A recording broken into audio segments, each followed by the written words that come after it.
In this video, I'm going to show you how to replace your passenger side upper tie rod, which is this part right here that comes off the drag link and bolts into the lower tie rod. Just as a disclaimer, you will need an alignment after you're done with this repair. Let's remove the wheel. If you have one of these lug nut covers, go ahead and pry it off with a pry bar. It has a little slot here that you can insert the pry bar in to start it. Try to be gentle so you don't scratch up the wheel. And now with a 21mm socket, remove all 8 of your lug nuts, and then we'll take the wheel off.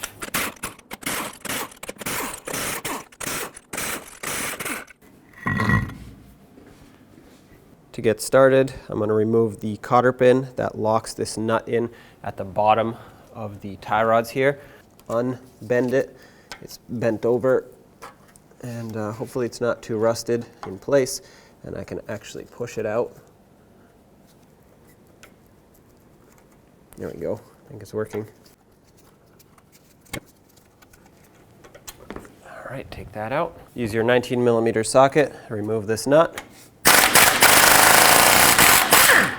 And now we have to separate this lower tie rod and get it to come off of the stud.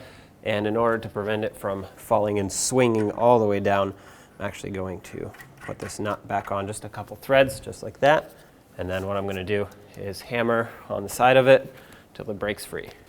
Okay, didn't take much. That's good. Always pay attention for your boot when you do this. Okay, swing this down, and now we have to get this stud up and out of the knuckle. So to do that, I'm going to take my hammer and hammer on the knuckle till this pops out. I think it just did. Yep, guess that didn't take much either. A lot of times they're super stuck. Okay, so at this point, as you can see, when you try to lift it up, it won't come out of the knuckle because the sway bar is going to hit the track bar or the drag link and the sleeve, and it won't let it go up enough.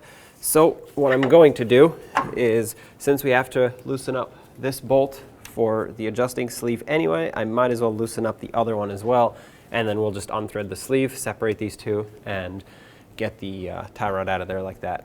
Now take your 15mm socket, remove both of these mounting nuts, hold the bolt on the other side with a 16mm. Okay, you don't have to remove it all the way, you just have to loosen it. There we go, that spins nice and easy, perfect. Okay, and now you just spin it until it starts to separate.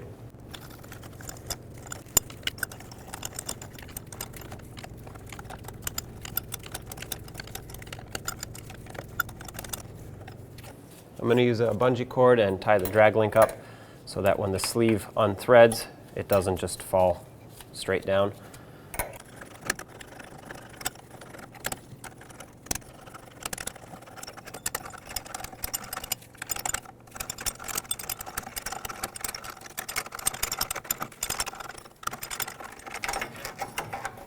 Okay, that disconnected. Now here's your outer tie rod. Let's get the new one installed.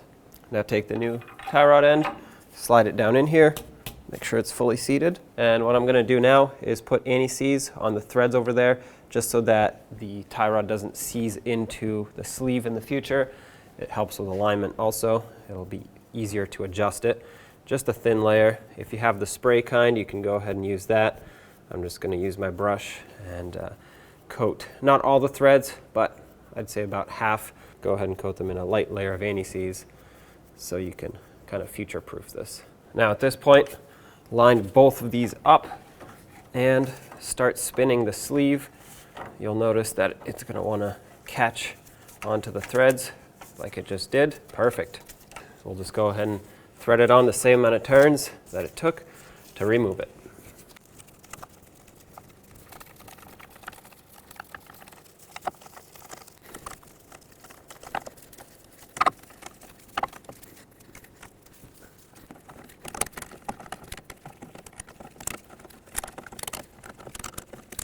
Let's tighten up the sleeve, hold the back bolt.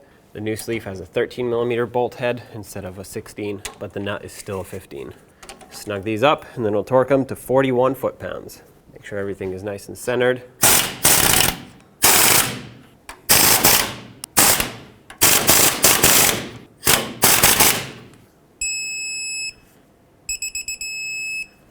And that's it right there. Now we'll bring in the lower tie rod and slide it up onto the upper one. We'll get the mounting nut on.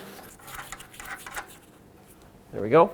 This new one is a 21 millimeter socket. Go ahead and tighten it up, and then we'll torque it down. 85 foot-pounds for this nut. And now we want to make sure that it lines up with the slot for the cotter pin. It does not, so I'm going to keep tightening. Never loosen to make it line up, always keep tightening a little bit.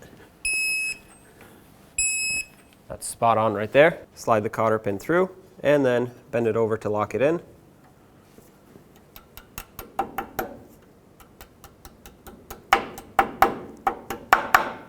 And back to this sleeve over here, 41 foot-pounds.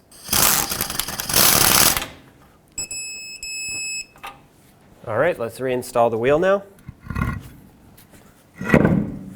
Put on all 8 of your lug nuts, snug them up, and then torque them to 165 foot-pounds in a cross pattern.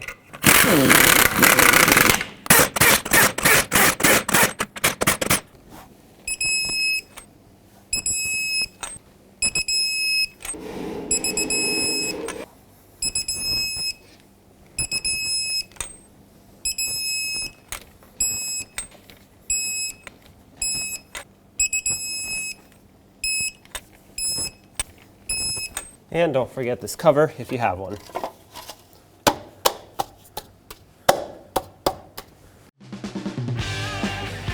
When only the best will do, demand TRQ. The only company that lets you view before you do. TRQ is committed to offering the highest quality aftermarket auto parts that are engineered for peace of mind. Thanks for using and viewing with TRQ.